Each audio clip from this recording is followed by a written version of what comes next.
Hello, everyone. My name is Jonathan Morsell. I'm going to be kind of guiding us through this today. So let's go ahead and get started. It's not going to let me switch there. There we go. Just a little bit about myself before we get too far into this. I was born in Kansas City, Missouri, in Belton. I'm majoring in entrepreneurship with a minor in innovation. Entrepreneurship and innovation with a minor in nonprofit leadership. My work experience, I was a branch manager for CollegeWorks Painting, managed about $170,000 worth of revenue, and had about 15 employees throughout the summer. And I'm currently working as a social media coordinator for a nonprofit here in Manhattan. So the problem, this was the problem that was given. This was the prompt that was given to us. And so I kind of just want to reaffirm what the prompt is, specifically noting that onboarding new customers and converting new clients. Those are the two challenges that Stitch Fix is currently facing and what we're going to try to encounter today. Specifically, I want to focus on onboarding customers. That's going to be the big topic throughout this presentation, is just how can we onboard new customers. Throughout my research, that's what I believe is the diagnosis for what the problem is. And so I want to go ahead and kind of go through that. Also, the importance of bringing in a consultant. And so just to remind you guys of why I'm here. As you stay in a business for a while, you begin to get some blind spots. There's some things that you overlook in that business, and that's why you bring someone else in to kind of look over it. I believe it's after 2 months those blind spots start forming, and that's what I'm here to do, is kind of evaluate those. As you guys know of Stitch Fix, you guys are one of the largest competitors in this market space. Huge social media following, so over 500,000 on TikTok, 800,000 on Instagram, and over 1.7 million on Facebook. Lots of followers, but it is important to note that the social media activity is much lower than that.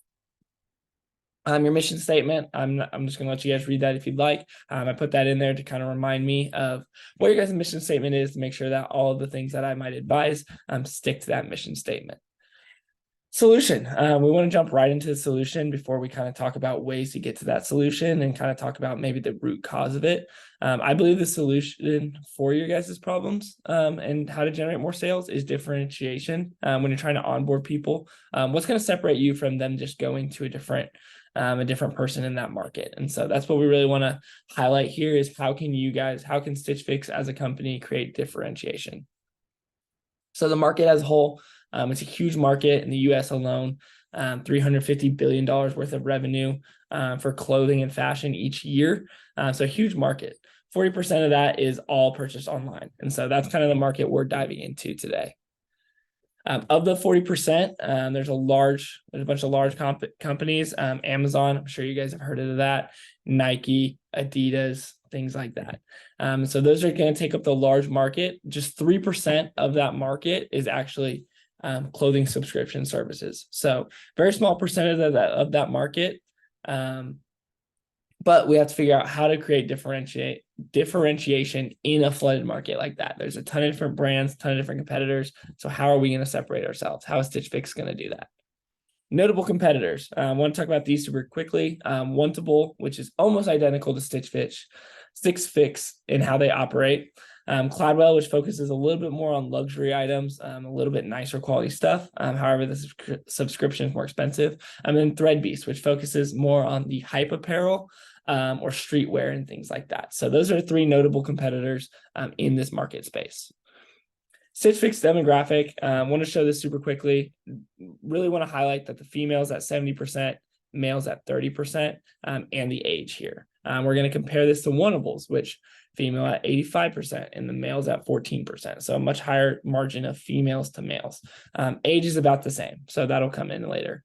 Social media comparison, just really want to show this on here to show the similarities between the two. They're very similar in how Wantable and Stitch Fix brand themselves, which leads to not a lot of differentiation. So what differentiation does Stitch Fix provide, and then what could they provide? Solution number 1, cater to a more specific audience. So when we're looking at the root cause of not having differentiation, as kind of shown earlier with the social media and things like that, we want to cater to a specific audience. So what could Stitch Fix's audience be? Men is what the huge solution to this, we believe, is. Men actually statistically shop more online, as you can kind of see from this graph here. So they take up more of that space. However, there's not many people catering to men right now. That would involve a rebrand of social media. That involves a rebrand of the website.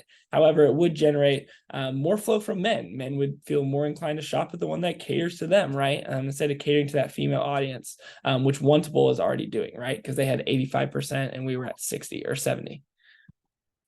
Solution number 2, cater to a larger audience by bringing in more brands. As Stitch Fix puts on their website, they have over 1,000 brands represented. However, there's a big problem with that and something that you might not realize. A lot of the largest brands that people are buying online and people are buying in general are not represented. So Nike, Lululemon, Adidas, and Zara are these huge, large brands that are not having any representation on Stitch Fix. And so a lot of people that shop on strictly those brands or mainly those brands are going to steer clear of Stitch Fix's website. This is a huge market as millennials and Gen Zs take up most of this market as the people shopping for these things. And they also, as shown on those graphs earlier, are the huge consumers of online shopping. And so it's super important to know that when we're catering to people and we want differentiation, we need to make sure we're differentiating in the right way. And so creating differentiation in this way allows consumers to actually want to shop there. Here's just a quick graph to show you super quickly the different generations and where they're shopping. So highlight these 2 graphs. Okay, conclusion. As we're kind of running up here, I just want to kind of re-highlight those solutions could be done together. They could be done separately. But the goal is to create differentiation because the root of the problem is lack of differentiation in Stitch Fix right now. And so that's what we came out to kind of solve with this solution. And we hope that helps you guys. Thank you, guys. Video.